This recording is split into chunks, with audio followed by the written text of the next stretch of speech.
Saludos, mi nombre es Samuel Reyes y junto a mis compañeras Isabela Jiménez, María Lara, Mariana Sierra, Andrea Platanueva, María José Salante, les presentaremos un caso clínico sobre la fractura en el quinto metacarpiano. Nuestro paciente es una estudiante de 23 años de género femenino proveniente de Barranquilla llamada Lucía Carriazo. Ella llega a consulta diciendo creo que me partí un dedo, señalando un trauma en la mano derecha. Por un cuadro clínico de 4 horas de evolución caracterizado por un dolor que inicia por el trauma en la mano derecha después de la 1 del mediodía, presenta edema y un dolor de 6 de 10 en la escala visual analógica al tratar de formar un puño. 10 minutos más tarde la paciente aplica una compresa de hielo y repite el proceso por 1 hora y media aproximadamente. Luego ingiere naproxeno para el dolor. 3 horas después del trauma se da cuenta de un aumento de volumen de la edematización y sensación de calor en la zona afectada, por lo que decide asistir a urgencias 4 horas después del trauma con una gran limitación en el rango de movimiento de la mano y un aumento de dolor a 8 de 10 en EVA. Ya en urgencia, preguntarle por antecedentes no refiere tener ningún tipo de antecedentes patológicos.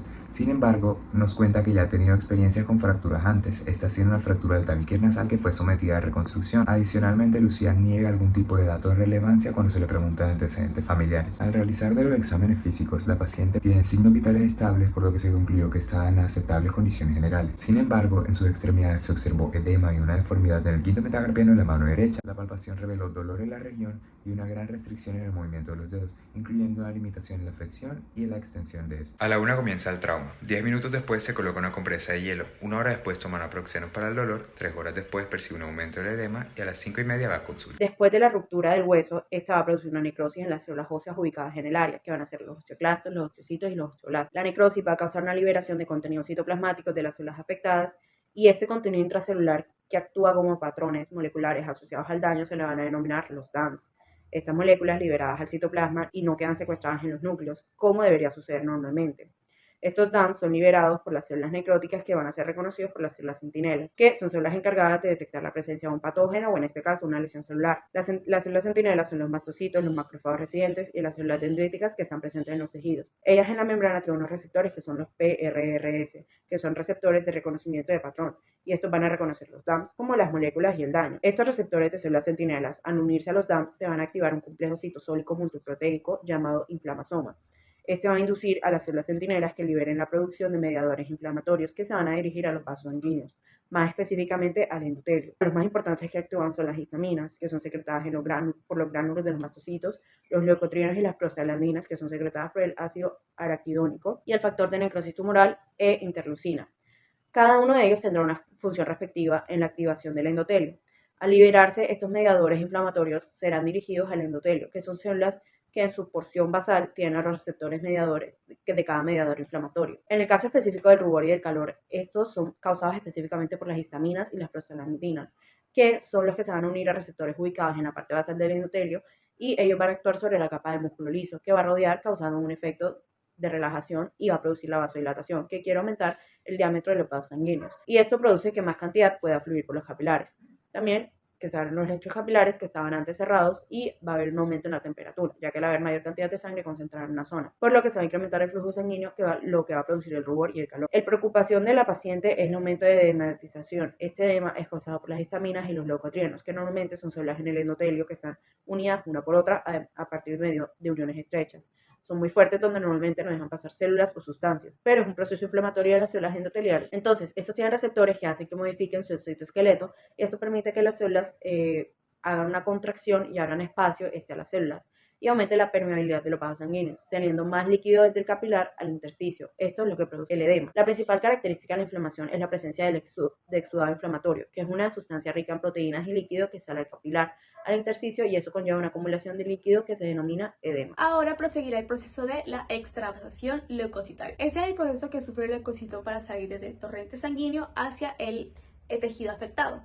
Este proceso está mediado principalmente por el factor de necrosis tumoral y por la interleucina número 1. Este proceso sufre de varias etapas, que primero son el rodamiento, después sería la adhesión, la migración, diapedesis y quimiotaxia.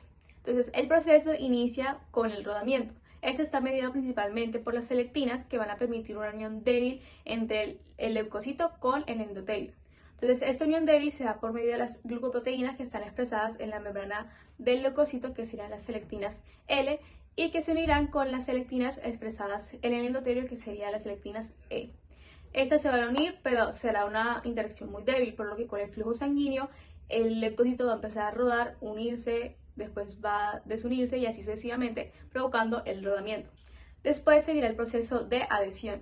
Este proceso sí está mediado por medio de las integrinas. Estas sí permitirán una unión más fuerte entre el endotelio con el leucocito y permitirán que el leucocito pare de rodar y se una firmemente y cambie su morfología para poder pasar. Una vez adherido el leucocito firmemente al endotelio, va a empezar el proceso de diapédesis.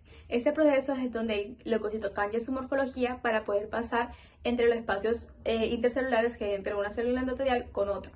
Una vez pasa, inicia su proceso de quimiotaxia, que es el proceso donde el leucocito va a migrar desde el torrente sanguíneo hacia el tejido afectado. Esto lo hace gracias a un gradiente químico, ya que en el tejido afectado se van a estar expresando las quimiosinas.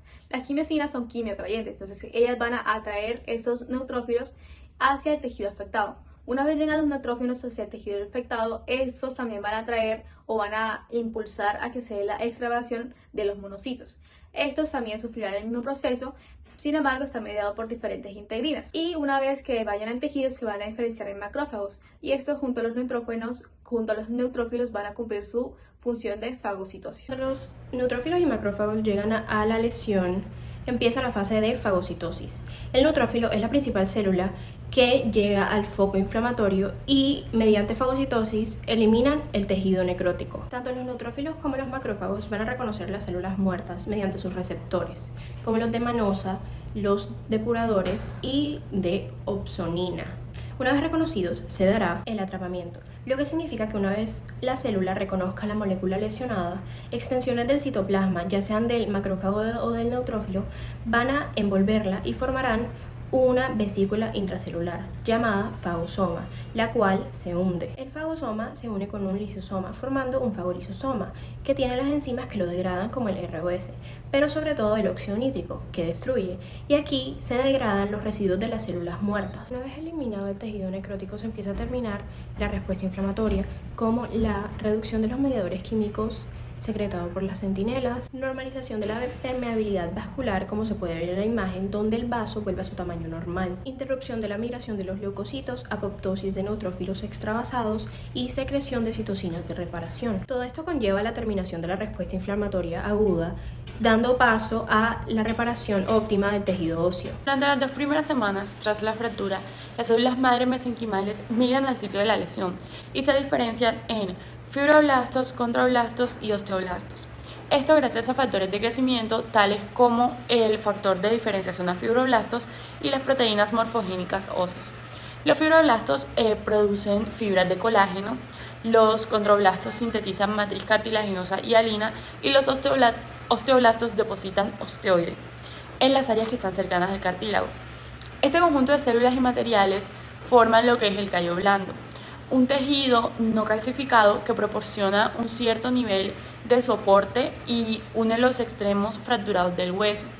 Aunque este no es suficientemente rígido para soportar tensiones y las actividades diarias, va a ser crucial para la estabilidad provisional de la fractura. Entre el segundo y el tercer mes después de la fractura, el callo blando pasa a ser callo duro. Los condrocitos se hipertrofian y secretan factores de crecimiento como el TGF-beta. Este induce la calcificación de la matriz cartilaginosa. La matriz ya calcificada es invadida por células osteoprogenitoras y estas se diferencian en osteoblastos. Estos osteoblastos forman unas pequeñas estructuras de tejido trabecular para así unir los extremos fracturados. Luego los osteoblastos depositan tejido reticular en la matriz cartilaginosa calcificada para así ya formar el callo duro. La remodelación ósea puede durar meses o años. Durante este periodo los osteoclastos reabsorben el hueso dañado y las células necrosadas. Mientras tanto, los osteoblastos también están formando hueso nuevo y transforman el hueso inmaduro en hueso denso laminar. Eso significa que la estructura ósea está en constante remodelación, ajustándose a las cargas mecánicas y a las tensiones diarias. La remodelación ósea termina cuando el hueso esponjoso pasa a ser un hueso denso, compacto, y la morfología del tejido óseo pasa a ser normal.